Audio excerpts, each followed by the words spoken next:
बिस्मिल्लाहिर्रहमानिर्रहीम। नाज़रीन ग्रामी, आज का हमारा मौजू नहायत हसास और तवज्जो तलब है। चूँकि हम इस्लाम और शायरी पर बहस करने जा रहे हैं तो आगाज़ हदीस मुबारक ही से करते हैं। नाज़रीन ग्रामी, मिशकात की हदीस नंबर 494 में आता है कि रसूलुल्लाह सल्लल्लाहु अलैहि वसल्लम ने फरमाया, किसी आदमी का पेट पीप से भर जाए, ये इससे बेहतर है कि इसका पेट इशार से भरा हुआ हो। शेर व शायरी के बारे में इस कदर सख्त हुक्म की वजह जानने के लिए हमें ज़रा तारीख़ में पीछे जाना पड़ेगा।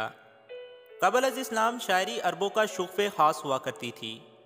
ख़ुसूसन शायरी के मुकाबलों के लिए अकाज़ के मुकाम पर सालाना मेला मुनक्कद किया जाता था, जिसमें अरब और इसके गिरदो नवाह से मुख्तलिफ शोरा शिरकत किया करते थे और अपने फ़न का मुज़ाहरा किया करते थे। इस इज्तिमा पर शायरों का सबसे पसंदीदा मौजू इश्किया शायरी हुआ करती थी। इन इशार में ना सिर्फ वो अपने मोहब्बत भरे जज्बात का इजहार करते, बल्कि महबूब की तरफ से इनकार की सूरत में इसके जिस्मानी हदोहाल को पूरे मजमे के सामने बयान किया करते थे। अरबों को इस दौर में मोटी औरतें ज़्यादा पसंद थीं और इस बात का इजहार जा बजा इनकी शायरी में मिलता है। इस दौर की तमाम तर शायरी को जाहलियत से तशबीह दिया गया है। जजीरा नुमा अरब के बाशिंदों का हाफजा इस कदर कवी हुआ करता था कि ना सिर्फ इन लोगों को अपना सिलसिला नसब याद होता, बल्कि अपने मुहालफीन का मुकम्मल सिलसिला नसब भी ज़ुबानी अजबर हुआ करता था और जंगों के दौरान वो एक दूसरे के आबा पर लान तान करते और शायराना अंदाज में एक दूसरे को मुश्तइल किया करते थे। इसी बायस जंगों में नोहा करने वालियों और शायरों को एक ख़ास मुकाम हासिल था। वो अपनी फ़ौज के नौजवानों को जोश दिलाते और दुश्मन फ़ौज पर ताने कसा करते थे।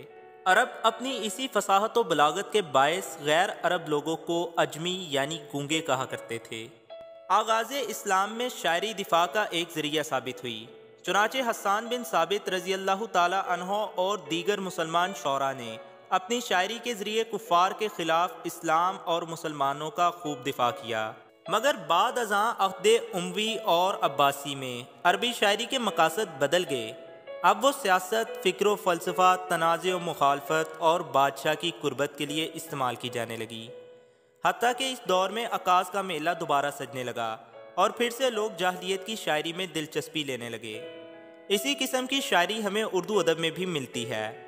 आप ज़रा उर्दू शायर मीर तकी मीर के इस शेर पर गौर फरमाएँ, जिसमें वो अपने महबूब के होंठों की तारीफ़ बयान करते हुए कहते हैं, नाज की उसके लब की क्या कहिए, पंखुड़ी एक गुलाब की सी है। लम्हा फ़िक्रिया तो ये है कि मीर तकी मीर का ये शेर हमारे जमात नहम के तुलबा व तालबात को उर्दू की किताब में पढ़ाया भी जाता है। इसी असना में आपको बताते चलें कि एक दौर वो भी था जब शायर मशरिक डॉक्टर अल्लामा मोहम्मद इकबाल पर भी कुफर के फतवे लगे थे। ये वो वक़्त था जब अल्लामा इकबाल मेटाफिज़िक्स में PhD कर रहे थे। दरअसल मेटाफिज़िक्स मादियत और रूहानियत का मिलाप है, इसी बायस इसे जादू की शाखों में शुमार किया जाता है। PhD के दौरान इनके दिल में खुदा को लेकर जो वसवसे पैदा हुए, इन्होंने अपनी तहरीर शिकवा में इन्हें कलम बंद कर लिया। जब ये किताबचा शाया हुआ तो अल्लामा इकबाल पर उलमाए कराम ने कुफर के फतवे लगाए और इन्हें तजदीद इस्लाम की दावत भी देते रहे, मगर ताहाल कोई भी तसव्वुर इकबाल को समझ नहीं पाया था।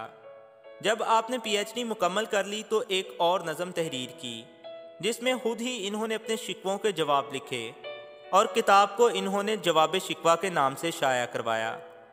इनकी इन नज़मों के मुताले से मैं इस नतीजे पर पहुंचा हूं कि जिस तरह इस्लाम का दिफा इन्होंने किया, बरसगीर के शायरों में से कोई और ना कर पाया था।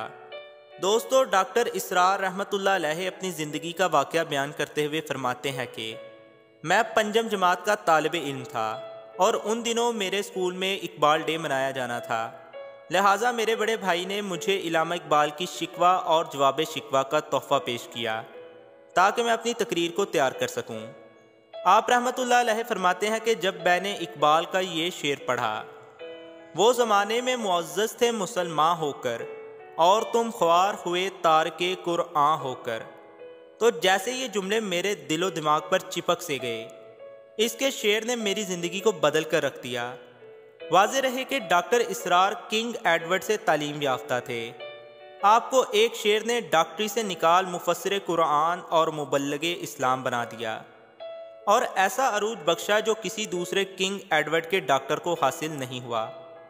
حدیث مبارکہ میں آتا ہے کہ آپ صلی اللہ علیہ وسلم نے فرمایا بعض اشعار حکمت سے پر ہوتے ہیں، لہٰذا یہ ایک پر حکمت شعر ہی تھا جس نے ڈاکٹر صاحب کی زندگی کو یکسر بدل کر رکھ دیا۔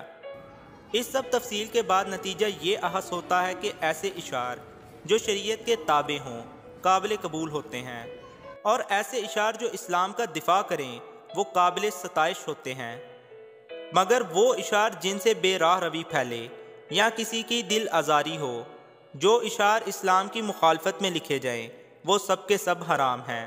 اس قسم کے اشعار ہی کے بارے میں آپ صلی اللہ علیہ وسلم نے فرمایا تھا کسی آدمی کا پیٹ پیپ سے بھر جائے، یہ اس سے بہتر ہے کہ اس کا پیٹ اشعار سے بھرا ہوا ہو۔